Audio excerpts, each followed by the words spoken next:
basically this generation is more liberal, more tolerant, more Democrat-leaning than the one before. It's not just because they're young. For another point of view, it's Hard News with Russell Brown and Whammo on Kiwi.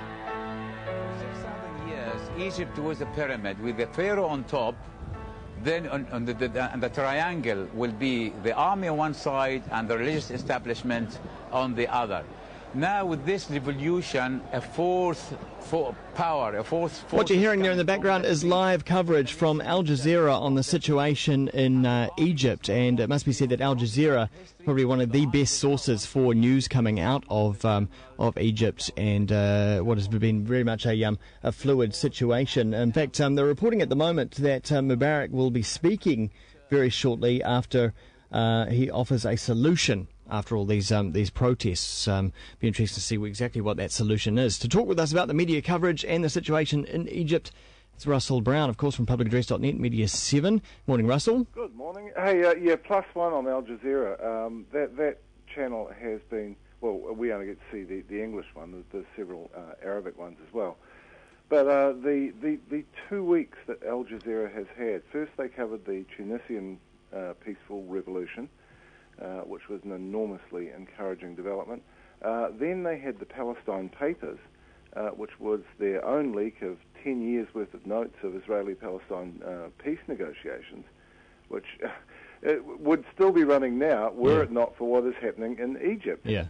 And they have been the source for that as well. And providing a live video stream in high quality as well. I'm not sure if that's just for this particular situation. There is one. There's one that they run off their website that's always there. It's not that high quality. And there was one yesterday, but not for the whole day, on YouTube. Oh, I see. Possibly if you just go back to the Al Jazeera English channel on YouTube, it will go live again. Yeah.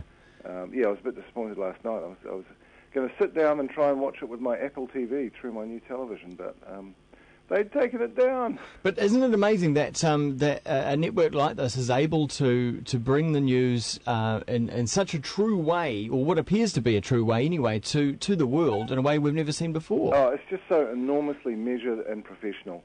Right from this Tunisian thing, you think, wow, this should be an example to everyone else. It probably won't. Certainly won't be an example to American cable TV, but yeah, it has been tremendous. Now, their bureau was closed down in Cairo, but they're still providing live pictures of the main square in central Cairo there right now, where over 1 million people have gathered. Yeah, which is amazing because the army has been removing cameras from crews as they've arrived at the airport, although we're sort of getting used to thinking of the army as the good guys in this. Not entirely. But, yeah, as soon as they had their Cairo office closed down, they issued an outreach to citizen journalists. So they're getting, they've got individuals with cameras. They're getting all kinds of help from bloggers.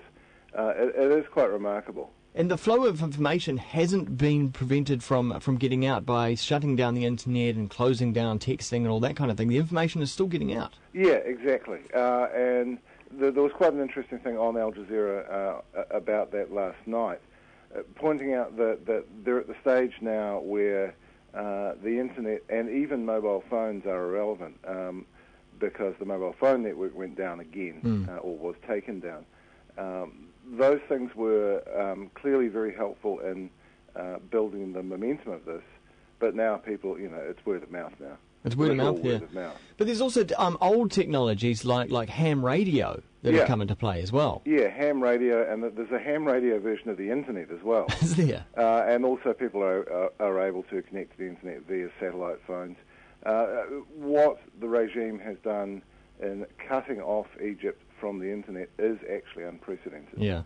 And it shows the power of those tools and that medium. They can't do it for long, basically. No. I think that was why the mobile phone network had to come back up, because they have an economy that needs to do business. Yeah. Which is fascinating in itself. But you have to hope it goes well. It looks like Mubarak's going to give this speech. Everyone's saying he won't step down immediately. That may not be good enough for the protesters, and you can understand why. But certainly, that they have won to some extent. I think we find out in the next couple of days to what extent they've won. And it looks like also Obama has possibly told him to step down as well. Yeah, the Guardian's reporting that. Barack Obama has told Mubarak not to run again. Yeah. Which is great and appropriate. But it's also meddling. Obama copped some criticism for maybe not weighing in entirely on the side of the protesters and telling Mubarak to go. But it's also a continuation of American meddling in those affairs, though, isn't it? Yeah. Although, I mean, the thing that struck me yesterday was right down the bottom of one of the Guardian stories, there was the news that the White House has good connections into the Egyptian military. And I thought, wow, a back channel between the White House and the Egyptian military. If that had come out as part of Cablegate, it would have been front-page news. Now it seems vaguely reassuring. Indeed. Well, what will you be covering on Media 7 this week? Not Egypt, although we're lining something pretty good up for that next week once we know what the lay of the land is. This week it's two holiday legal stories. One trivial, the other not so. The trivial one, of course, is the Martin Devlin story. We will, which I have vented about long and loud online. I thought the Herald just really overreached there. It was that celebrity obsession. So we'll have Stephen Price, the lawyer from Wellington, on, and Brian Edwards talking about that. Yeah. And then look at the story that was ignored while all this was going on, which also involved a suppression order, and is of much greater import, the Urawera 18 trial. Of course. Which is in April. A judge has decided, and I am not allowed to tell you the reasoning, that they will not receive a jury trial. Wow. It will be judge only. And there are actually reasonable arguments for that being the case, but I think the big danger there is that the decision won't be accepted by a fair chunk of the public if these people are not tried by a jury of their peers. And certainly they feel that way. So we'll be talking to one of our regulars, Lani Sauter from Totoko FM in Northland, and Derek Fox. And that could get fairly lively. It's a great one to start the year with, I must say, for me. Just easing my way in. So we had a meeting with legal yesterday, pointing out all the things that could go wrong, all the things we weren't supposed to say. Oh, no.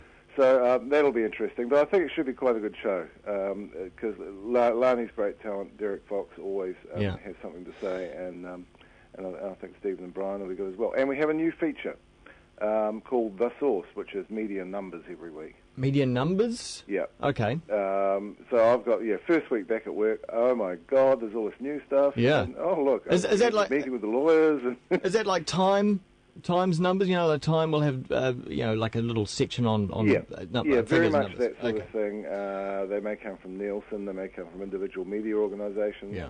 Some of them we'll compile ourselves. Some of them will be serious, and some of them will be amusing. We've, for instance, got a look at the presence of sharks in the media. In the media over the holidays. Mentions of the word shark versus actual shark deaths in the last 40 years, of which there have been none. Yeah.